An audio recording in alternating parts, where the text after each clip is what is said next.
कल, आज और कल। आइए जानते हैं यह हमें क्या शिक्षा देता है एक मोटिवेशनल स्टोरी के माध्यम से।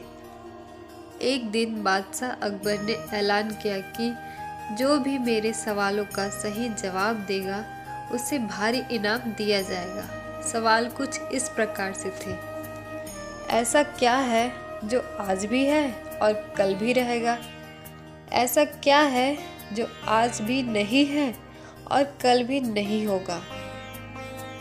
ऐसा क्या है जो आज तो है लेकिन कल नहीं होगा? इन तीनों सवालों के उदाहरण भी देने थे। किसी को भी चतुराई भरे इन तीनों सवालों का जवाब नहीं सूझ रहा था।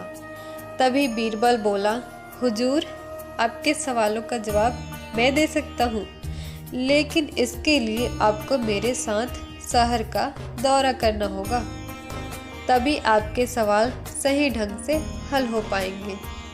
अकबर और बीरबल ने वेश बदला और सूफियों का बाना पहनकर निकल पड़े। कुछ ही देर बाद वे बाजार में खड़े थे। फिर दोनों एक दुकान में घुस गए। बीरबल ने दुकानदार से कहा, हमें बच्चों की पढ़ाई के लिए मदरसा बनाना है, तुम हमें इसके लिए 1000 रुपये दे दो। तब दुकानदार ने अपनी मुनीम से कहा, इन्हें 1000 रुपये दे दो। तो बीरबल बोला, जब मैं तुमसे रुपये ले रहा होगा तो तुम्हारे सिर पर जूता मारूंगा। हर 1 रुपये के पीछे 1 जूता पड़ेगा। बोलो, तैयार हो? उसने कहा। इतना सुनते ही दुकानदार के नौकर का पारा चढ़ गया। वह बीरबल से 2-2 हाथ करने आगे बढ़ गया, लेकिन दुकानदार ने नौकर को शांत करते हुए कहा, मैं तैयार हूँ, लेकिन मेरी एक शर्त है। मुझे विश्वास दिलाना होगा कि मेरा पैसा इसी नेक काम पर खर्च होगा। ऐसा कहते हुए दुकानदार ने सिर झुका दिया और बीरबल से बोला कि जूता मारना शुरू करें। तब बीरबल व अकबर बिना कुछ कहे सुने दुकान से बाहर निकल आए। दोनों चुपचाप चले जा रहे थे कि तभी बीरबल ने मौन तोड़ा।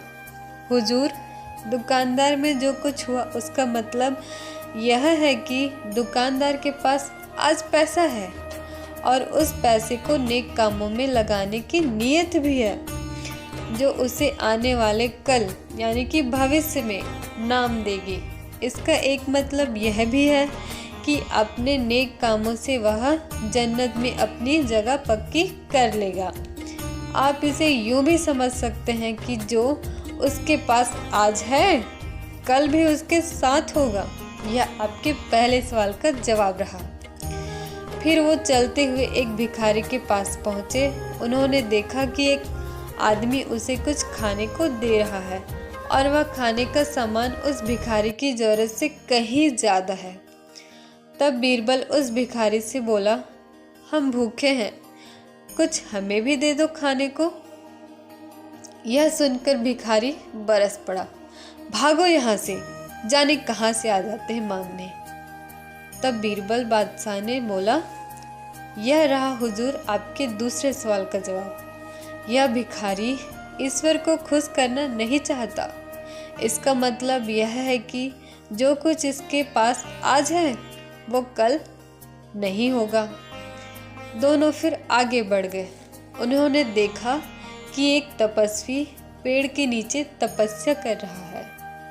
बीरबल पास जाकर उसके सामने कुछ पैसे रखे।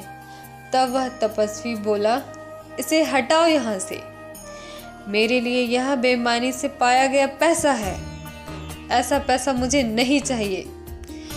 अब बीरबल बोला, हुजूर, इसका मतलब यह हुआ कि अभी तो नहीं है लेकिन बाद में हो सकता है। आज यह तपस्वी सभी सुखों को नकार रहा है, लेकिन कल यही सब सुख इसके पास होंगे। और हुजूर, चौथी मिसाल आप खुद हैं। पिछले जन्म में आपने शुभ कर्म किए थे, जो यह जीवन आप शानो शौकत के साथ बिता रहे हैं। किसी चीज़ की कोई कमी नहीं है। यदि आपने इसी तरह ईमानदारी और न्यायप्रियता से राज्य करना जारी रखा तो कोई कारण नहीं है कि यह सब कुछ कल भी आपके पास न हो। लेकिन यह न भूलें कि यदि आप राह भटक गए तो कुछ साथ नहीं रहेगा। अपने सवालों के बुद्धिमत्तापूर्ण चतुराई भरे जवाब सुनकर बादशाह अकबर बेहद खुश हो गए। सो दोस्तों, कहानी पसंद आई हो तो लाइक करें, शेयर करें, सब्सक्राइब करें। Thanks for watching.